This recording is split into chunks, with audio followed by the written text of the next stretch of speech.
Hey Steamers fans, I'm Jacob Smedley with this week's special episode of Catching Up with the Clams with former Steamer, 2011 PCL All Star, 2017 MLB All Star, and current infielder on the Miami Marlins, Joey Wendle. Thank you, Joey, for taking time out of your busy MLB schedule to talk with me. Yeah. Thank you for having me on. I appreciate it. First question, we're going to go all the way back to 2011. That 2011 season, you're coming out of your senior season at Westchester. You're going to play summer ball. What drew you to Edenton and playing for the Steamers? You know what? I remember there was a guy, his name was JR, and JR was very persistent. He wanted me to come down and play for the Steamers very, very badly. So, at the time, didn't know much about the Coastal Plains League, didn't know anything about Edenton. And now I know a whole lot about both of them. So I'm really thankful for my time there in Edenton. It's a very special place for me. Take me through that season. Did you have a favorite moment? You had, of course, a historic 19-game hit streak snap last year, but take me through that 2011 season in the CPL and playing for the Steamers. Yeah, I mean, it was a special year for us as a team. I remember, we just got hot pretty much the whole year. It seemed like we couldn't lose, and just kept rolling and rolling. Unfortunately, we cooled off, right during the postseason, so we weren't able to come home with with the championship. But yeah, I mean, just an awesome summer. Really fun baseball experience for me. I don't think at that point I had ever been on a team that had just won so consistently and so much. Great guys on the team. I think, for a college guy who loves baseball, it's just, it's a great place to spend the summer, great place to go and play. And then, on a personal level, it's special for me as well. I met my wife that summer. I still frequently go down to Edenton, Rocky Hawk, North Carolina to visit our family. And, I still love it, still enjoy going down there, spending time in Edenton. So you talk about your teammates. Do you still keep in touch with some of your teammates that you played with in Edenton? I know you kind of missed a year with fellow MLB All Star and pitcher Chris Bassett, but do you still kind of keep in touch with your teammates? You know what? The person who I keep in touch with most is the manager, with Dirk Kinney, who was the manager at that time. He and I text pretty regularly. And actually, I ended up playing with Chris Bassett later. So I know him pretty well also. A handful of guys I've touched base with from now and then. But I wouldn't say that, there's anybody I really am, still particularly close to. But we still remember that group. That summer it was a tight group and we had a lot of fun together. Been asking all of the players on the team right now, but you especially, so many stops in the minor leagues and the majors so far on your journey to the majors. You kind of mentioned it earlier, but how does Edenton baseball compare to those atmospheres that you've been around playing professional collegiate baseball?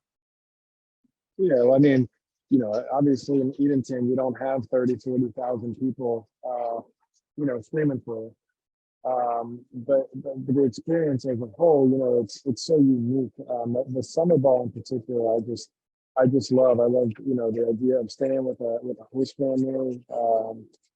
It's the closest thing to professional baseball that you can get. I think, you play at night, you play in front of some pretty good crowds. For me, I mean, that was probably the biggest crowds I had played in front of at that time. 900, 1,000, 1,200 fans. And it's just fun because it feels like you're a part of the town. Your people will know you, recognize you, and especially such a great town like Edenton. They really embraced the team. They embraced me that summer, and it's just an awesome overall experience. It's hard to rank it, but it's definitely. Definitely one of the better ones, and it's a special town, special team. I love the stadium there, so. Definitely a summer that I'll definitely never forget. last season, Chase Bruno getting the edge over you in the hit record, 21 to your 19. You sent him a video. Just kind of describe that, relationship, even though, of course, you're in the majors. I'll still kind of describe that relationship you have with the Steamers. Yeah, well, like I said, it's a special place for me, just because I still go back there. And that was awesome for him to break that record. I hope somebody else breaks his record and just keeps on getting broken. That was fun. I remember when they asked me to reach out and send a video to him. Just cool, and I like that. I still feel like a part of the Steelers in some way. Now, talking about, so what's the biggest thing that you think you learned from playing in some ball? You talked about that acclimating to the major leagues, but is there another thing that maybe you learned about yourself as a player during your time for the Steamers that helped you moving into the minor leagues and then into the professional game? Yeah, I think there are certain things, you hit with a wood bat. You don't have responsibilities per se in the morning, and then you show up for the game mid-afternoon, early afternoon to get ready. So there is a lot of similarities from college summer ball to minor league baseball, and just the scheduling and things like that, the travel. I think for me, probably the coolest thing is just being able to play with guys from all over the country, being able to play with guys from different college programs, and baseball players are always just talking, bouncing things off each other, baseball wise, culture wise, whatever it is, you just, it's really cool. It's a fun experience to be able to kind of just talk to guys from all over the country that are playing all different kinds of baseball and all different kinds of teams.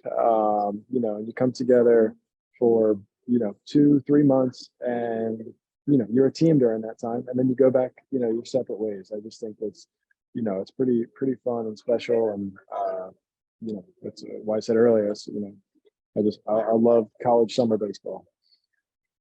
Now, going to you personally as a player, I love watching you play. The no batting gloves, you're so versatile all over the field, doing anything really that the team needs. I wanted to ask you, where did the no batting gloves approach come at the plate? When did that start for you? Yeah, it was never something that started. It just stayed that way forever. I never used batting gloves, never really liked them. I always just preferred the feel of the bat in my hands. And I don't like having the responsibility of needing to have extra things when I go up to hit, just a bat and helmet, and I'm ready to go if I have a little pine tar. So yeah, it's just I get that question all the time. It's a feel that I prefer, and I just never really thought that much about it. And go into your fielding versatility, second base, shortstop, third base as well, playing the outfield. Is there a favorite position for you? I know you kind of came up as a second baseman, but been moving around throughout your career. Is there a favorite position you like to play on the diamond? And it always shifts, honestly. It was a time I would have said second, a time I would have said third, and right now I'd probably say shortstop. I enjoy all of them. They're all so different in the intricacies of them, but so similar in just the fundamentals. And I feel like to be versatile, like there's anything that you can master, and I'm far from mastering anything, but it's just the fundamentals. Just, can you field the ball and can you throw it accurately? And, once you can kind of check those boxes, then you start to move around and learn the little intricacies of every position. And now, what kind of advice would you give to just one of the players? If you would meet one of the players on the team today, what's the biggest kind of word of advice that you would give to them? Gosh, it might sound cliche, but like just enjoy it and have fun. Like, I've always had a passion for baseball, for the sport, for playing it. And so to work at it was always a joy. It was always something that I loved. And the deeper that I dug into it, it seemed like the more passion that I had for it. And so I feel like if it's something that you enjoy, and something that you continue learning, if you're always a student of the game, it just kind of feeds back into that joy again, and it makes the work that you do not work at all. But I get to work out in the off season, and I enjoy that. I enjoy going to the cages in February. I enjoy, throwing balls off of my basement wall in January, practicing my hands and things like that. I mean, just like all of it, it's just fun, and I think guys can get burnt out. They can get, tired of doing something, this, that, or the other. But, if you can keep it fun, if you can keep baseball enjoyable, and just truly continue to be a student of the game and have a passion for it, then, for me, it just keeps getting more and more fun. Now, I know you got to go soon, got to get prepared for the game. One final thing, the team is right now sitting in the first seed in the Premier Collegiate League, getting set for the playoffs next week. What's your message to the team heading into the playoffs next week? Yeah, well, I'll go right back to what I said. Have fun and enjoy the time. With your teammates. It sounds like you guys have been playing great. And as you go into the playoffs, just focus one pitch at a time, one inning at a time, one at bat at a time. You can't go back and change what just happened. You can't go change the future. Just stay in the moment.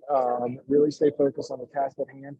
And when you do that, for 9 innings, you do that for a whole start, you do that for a whole playoff run, you look up and you guys are the last one standing. So enjoy this time, have fun, stay focused, and go Steamers.